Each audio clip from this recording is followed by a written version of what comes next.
ఓం సమర్థ సద్గురు శ్రీ సాయినాథాయ నమః. శ్రీ సాయి లీలామృతము అధ్యాయం 8. శ్రీ గురుగీత సద్గురువు యొక్క ఆధ్యాత్మిక స్థితి గురించి. గురుర్ విశ్వం నాచాన్యోస్తి అంటే గురువు కల్విదం బ్రహ్మ, ఈ సర్వము బ్రహ్మయే అని వేదాలు చెబుతున్నాయి. దీనినే ఇందుగలడందు లేడు అనే సందేహం వలదు చక్రి అని భాగవతం చెబుతుంది. ఆ బ్రహ్మమే, ఆ భగవంతుడై తానైన వాడు మాత్రమే గురువు. శ్రీకృష్ణుడు అర్జునికి విశ్వరూపం దర్శనమిచ్చినట్లే రెండవ దత్తావతారమైన శ్రీ నరసింహ సరస్వతి స్వామి త్రివిక్రమ భారతి అనే సన్యాసికి కూడా ప్రసాదించాడు.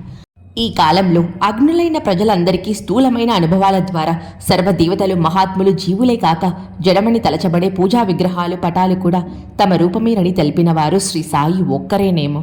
సిరిడిలో ఒకనాటి మధ్యాహ్నం శ్రీమతి తార్కాడ్ వడ్డన చేస్తుంటే ఆకలిగొన్న ఒక కుక్క వచ్చి జాలిగా చూసింది. వెంటనే ఆమె ఒక రొట్టె వేస్తే ఎంతో ఆత్రంగా తిని వెళ్ళిపోయింది. నాటి సాయంత్రం మసీదులో సాయి ఆమెతో, తల్లి, నీవు పెట్టిన రొట్టెతో నా ఆకలి ప్రాణాలు కుదుటపడ్డాయి అన్నారు. ఆమె ఆశ్చర్యంతో, నేను మీకెప్పుడు అన్నం పెట్టాను అన్నది. మధ్యాహ్నం నీవు రొట్టె వేసిన కుక్కను నేనే, అన్ని జీవుల రూపాల్లోనూ నేనే ఎప్పుడూ ఉంటాను. ఆకలిగొన్న ప్రాణికి పెట్టాక నీవు తింటూ ఉండు, నీకెంతో మేలవుతుంది. మసీదులో కూర్చొని నేనెన్నడూ అబద్ధం చెప్పను అన్నారు బాబా. ఒకరోజు సాయంత్రం సాయి మసీదు ముంగిట ప్రహారీ అనుకొని నిల్చొని తాత్యా మొదలైన భక్తులతో మాట్లాడుతున్నారు. లక్ష్మీబాయి షెండే వచ్చి నమస్కరించగానే, అమ్మా, నాకెంతో ఆకలిగా ఉన్నది అన్నారు. ఆమె వెంటనే వెళ్ళి రొట్టెలు కూర చేసుకొచ్చింది. కానీ బాబా వాటిని పక్కనున్న కుక్కకు వేశారు. ఆమె చిన్నబుచ్చుకొని, మీకోసమని శ్రమపడి చేసుకొచ్చానే అన్నది. అప్పుడు బాబా, దాని ఆకలి తీరితే నా ఆకలి తీరినట్లే. దానికి నోరు లేకపోవచ్చు కానీ ఆత్మ ఉన్నది. ఆకలిగొన్న ప్రాణికి అన్నం పెడితే నాకు పెట్టినట్లే అన్నారు. నాటి నుండి రోజూ అదే సమయానికి ఆమె నియమంగా జీవితాంతము బాబాకు రొట్టె సమర్పించింది. అందుకే తమ చివరి క్షణంలో సాయి ఆమెను అనుగ్రహించి 9 రూపాయలు ప్రసాదించారు. ఈ ఏటా కొన్ని నెలలు శ్రీమతి కాపార్డే సిరిడీలో ఉండి నిత్యము భోజనం బాబాకు నివేదించేది. ఆమె అప్పుడప్పుడు ఆయనను తమ ఇంటికి భోజనానికి ఆహ్వానించేది. కొద్ది రోజులు ఆయన నవ్వి ఊరుకున్నారు. 2 సార్లు వస్తారన్నారు కానీ వెళ్ళలేదు. ఆ తర్వాత రోజు ఆమె వంట చేస్తుంటే ఒక కుక్క వాసన పట్టి ఇంట్లో జరబడింది. ఆ వంటకాలను తాకుతుందన్న తొందరలో ఆమె పొయ్యిలోని కట్టె తీసి దానిపై విసిరేసరికి ఆ కుక్క పారిపోయింది. తర్వాత ఆమె మసీదుకు నైవేద్యం తీసుకుపోగానే, బాబా, నేను వస్తే మండుతున్న కట్టె తీసి నాపై విసురుతావా అన్నారు. ఆమె మొదట నివ్వరబోయింది. కానీ తర్వాత వాస్తవం తెలుసుకున్నది. ఉబ్బసంతో బాధ భరించలేక హంసరాజ్ సతీ సమేతంగా సిరిడీలో కొద్ది కాలమున్నాడు. బాబా కృప వలన వ్యాధి తగ్గింది. కానీ సాయి అతని పుల్ల పెరుగు సుతారాము తినవద్దన్నారు. కానీ అతడు మూర్ఖించి భార్య చేత రోజు పాలు తోడు పెట్టించేవాడు. ఆ విషయం బాబాతో చెప్పనివ్వలేదు. అదేమి చిత్రమో కానీ రోజు ఆ ఇద్దరు హారతికి వెళ్ళి వచ్చేలోగా ఒక పిల్లి ఆ పెరుగును త్రాకిపోయేది. ఒకరోజు అతడు కోపంతో హారతికి కూడా వెళ్ళక పొంచి ఉండి పిల్లి వచ్చి పెరుగు తాకగానే కర్రతో కొడితే పారిపోయింది. తర్వాత అతడు మసీదుకు వెళ్ళగానే, బాబా, ఇక్కడ ఒక మూర్ఖుడు పుల్ల పెరుగు తిని చావాలని చూస్తున్నాడు. కానీ రోజు అతను తినకుండా చూస్తున్నాడు. వాడు నన్ను ఈరోజు కర్రతో కొట్టాడు అన్నారు. సాయి ఒక వంక భక్తులను రక్షిస్తూ మరో వంక వారి నుండి తిట్లు దెబ్బలు భరించవలసి వచ్చేది. ఒకసారి నానాసాహెబ్ డెంగలే రుచికరమైన వంటకాలు వెండి పల్లెంలో ఉంచి బాబాకు అర్పించాడు. ఆయన చప్పట్లు చరిచారు. వెంటనే ఒక నల్ల కుక్క వచ్చి వాటిని తింటోంది. అది చూసి అతడు మనసులో అసహ్యించుకున్నాడు. వెంటనే బాబా ఆ పళ్ళెం దూరంగా తోసేసి, దీనిని నువ్వే తీసుకో, నాకొద్దు అన్నారు. ఆ జీవిని అసహ్యించుకుంటే వారిని అసహ్యించుకున్నట్లే. ఒకసారి సిరిడి వాస్తవులొకరు ఒక కోడెదూడను నొసట త్రిశూల ముద్ర వేసి శివుని పేర ఆబోతుగా విడిచారు. కొంతకాలానికి అది పెరిగి పైర్లను పాడు చేస్తోంది. శివుని ఆబోతుని ఎవరు దానిని దండించేవారు కాదు. చివరకు ఊరి పెద్దలంతా కలిసి దానిని బందీళ్ల దొడ్డిలో ఉంచి తమ ఖర్చుతో దానిని పుష్టిగా మేపాలని నిర్ణయించి 1 నెల ఖర్చు ఇచ్చి ఒక మార్వాడితో దానిని యావలాకు పంపారు. సాయంత్రానికి అతడు సిరిడి వచ్చి ఆ కార్యం నెరవేర్చానన్నాడు.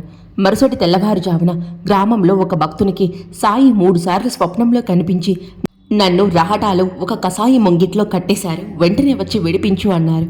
తెల్లవారాక అతడు ఆశ్చర్యంతో యావలా వెళ్ళి విచారిస్తే నిజంగానే మార్వాడి ఆబోతును 14 రూపాయలకు ఒక కసాయికి అమ్మేసినట్లు తెలిసింది. అప్పుడు అతడు దానిని విడిపించి బందీల దొడ్లో అప్పగించి సిరిడి వచ్చి గ్రామ పెద్దలకు ఫిర్యాదు చేశాడు. పెద్దలు మార్వాడికి శిక్ష విధించారు. ఒకరోజు సాయి పోలీలు కావాలంటే నానా చందోర్కర్ స్వయంగా వండి వాటిని నివేదించాడు. సాయి వాటిని తాకనైనా తాకకుండా కూర్చున్నాడు. వాటి మీద ఈగలు చీమలు చేరాయి.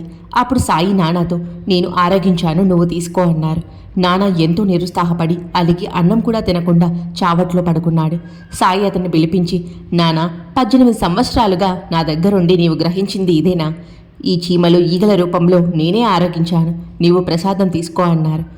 వాటి రూపాలలోనూ మీరే ఆరగించారని నాకు రుజువేమిటి అన్నాడు నానా.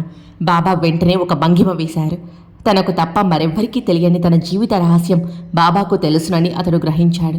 తన హృదయంలో లాగే అన్ని జీవులలోనూ బాబాయే ఉన్నారని నానాకు అర్థమై ప్రసాదం తీసుకున్నాడు. నిజానికి జడమైన వస్తువులు కూడా బ్రహ్మమే.